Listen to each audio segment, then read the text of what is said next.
How's everybody doing today? This is Derek Scheller from Scheller Cybersecurity, once again here with a little cyber awareness brief. And today's video is going to be about recognizing phishing emails. So as you can see, I have a email here that, initially before you look at any of the other details may seem kind of legit, coming from the FBI with all the breaches and things like that going on. And their talk about some companies going out there and trying to better protect you and let you know if possibly your email address is seen on the dark web or things of that nature. So here with this, what I want to get across is there are some blatant things in this particular email that are dead giveaways that it's phishing, but they're not always this blatant. So I'm going to kind of explain how you can go about recognizing what to look for. So the first thing is, when you see a subject line like this, it says FBI cybercrime suspicious activity report. Again, you may open it wondering what it is. If it doesn't come to your spam email and you immediately see it in your normal inbox, then you may think it's legitimate. So don't always think what comes to your normal inbox is legitimate. That is lesson one. Lesson two is you always got to pay attention to the email addresses that these things come to. So as you can see, the email address this came, well, not only comes to, but comes from. The email address this came from is FBI alerts, and that is what you will see on your inbox, is just the FBI alerts section. However, when you open it up and on a further investigation, you see the actual full email address, which is alerts@fbi.solutions. Now, if you've ever been to a government website and the FBI is part of the government, all of their sites end in .gov for .gov. So immediately seeing FBI.solutions should send off a few alerts in your head because it's not .gov. So that's tip one. Always look at where it's coming from. Tip two. So when you see where it's coming from and you notice that something may be off, so this, example again is about the FBI, but there's things for Facebook and Apple and your banks and things like that. If you've ever gotten emails from them in the past, you know that their domain, this final extension at the end, is, a lot of times will be the website address that you would normally go to, whether it be facebook.com, apple.com, things of that nature. So that's a kicker right there. Now, what I have seen, and in the case of one of the phishing emails I got a while back from one of my banks, they added a name and they prepended a name to the address. So it wasn't mybank.com, it was mail.mybank.com or what have you. I forget what it was exactly, but you could tell that it wasn't the exact same thing. On top of that, that particular email came to my spam box, and I just wanted to see what it was and how they worded everything. So again, always look out for the actual email address that it is coming from. Now, as we get into it, there are some phishing emails that are very sophisticated and look legitimate. And I mean, they copy everything from logos to who it's coming from, who it's going to, and they try to match the exact wording of how things are going to be. Now, everybody says, these days, these companies come out and say, we will never ask you for your email address, social security number, birth date, things like that, any personal information in an email. So, as a way around that, because the attackers realized, and the people that are sending these phishing emails realized that they weren't going to be able to get as many responses by requesting it in an email, they started adding links. So, in this case, I have the picture shown that the particular email says to click on. But in some of your corporate networks and in some of your other personal emails, pictures may not be allowed to automatically download. So you may see something a little bit different. But the case still is the same, and I will explain. So when you get an email that doesn't have pictures or doesn't allow for pictures, you'll actually see a full hyperlink there. So you'll see a full website address, not just words.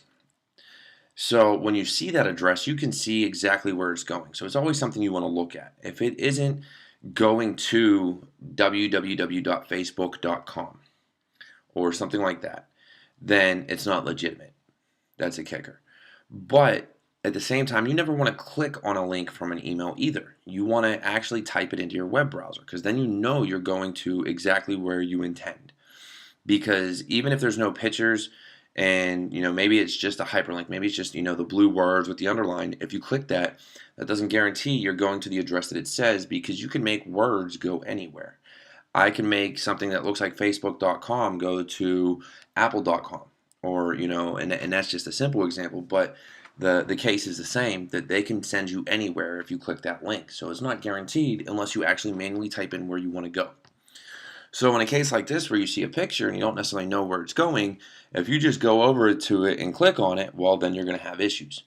Whereas if you go over to it and hover over it, you now see that it's going to FBI.solutions / a bunch of characters. Now, that again is a dead giveaway, because most of your websites out there, when they want you to go to a particular link or go to a particular site, they're going to put legitimate words in there. So whether it's facebook.com / security / what have you, or apple.com / login, or whatever the case may be, they're going to want you to go to a legitimate site. And again, that's something you want to hand type in. But as you see here, all you're going to see is a bunch of characters. JPFK, 2MAD, 56K, LBIBD. That's not something I'd want to go to. And again, you see the FBI.solutions as opposed to FBI.gov. So these are just some simple things that you can look at. And keep in mind that if you are a victim of phishing, you don't have to guess. If you're within a corporation, you can always call your help desk or your system administrators, whatever you may have as far as IT personnel, and they can give you some information. Even if it looks like it came from within the company, if it doesn't sound right or if it doesn't feel right, you might want to call up and actually get that information. And they may tell you to forward them the email. And so you just forward it to them and they'll be able to take a look at it for you. Or you can just forward the email to them without it and just put in there, hey, is this legitimate email? Did this come from somebody within the company? Or something along those lines. So there are ways about it. And if you were at home on your personal email and it looks like it came from Facebook or USAA or whatever, Citizens Bank, I mean, I can go through a slew of banks, or a slew of companies, Apple. If you are questioning it, either A, call the company that is saying that it says it's coming from, or just report it to their fraud department. Don't ever just assume. And again, you can always go in and type in the links or do a Google search on, whether or not it's legitimate. And a lot of times you'll find the answer. Or you can call your local friendly IT guy that that may be a family friend or something along those lines. So again, this is just a brief overview on how to recognize phishing emails. But really, I want to get my point across of, look at the subject line, look at who it's coming from, and look at the links that it's going to. Never click the link from the email itself. Always go to the site. And the final thing is to kind of add to, and the reason that some of these other companies have been breached in the past is because they're getting hit with Microsoft Word or Adobe, documents like that.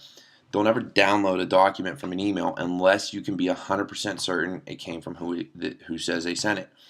And call that person to make sure they sent it to you, because if they didn't, and even though it looks like it's coming from their email, if they did not send that to you themselves, there's a good chance that email is not legitimate, and that document or that PDF file or whatever the download may be has something like WannaCry or some other type of malware attached to it.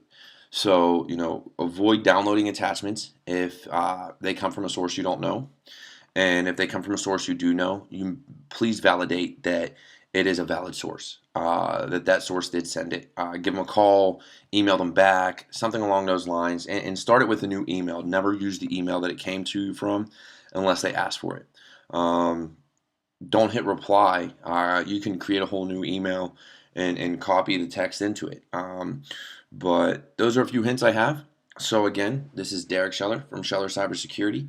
It's Cyber Awareness Month, and if you have any questions, please leave it in the comments. If you have any comments at all, any critiques, anything like that, please, again, feel free, leave it in the comment section below this video. And, finally, please subscribe to my channel. You can also visit me at my blog, and the link is below. And you can go to my company website. If you have any cybersecurity needs, please feel free to get a hold of me. Thank you.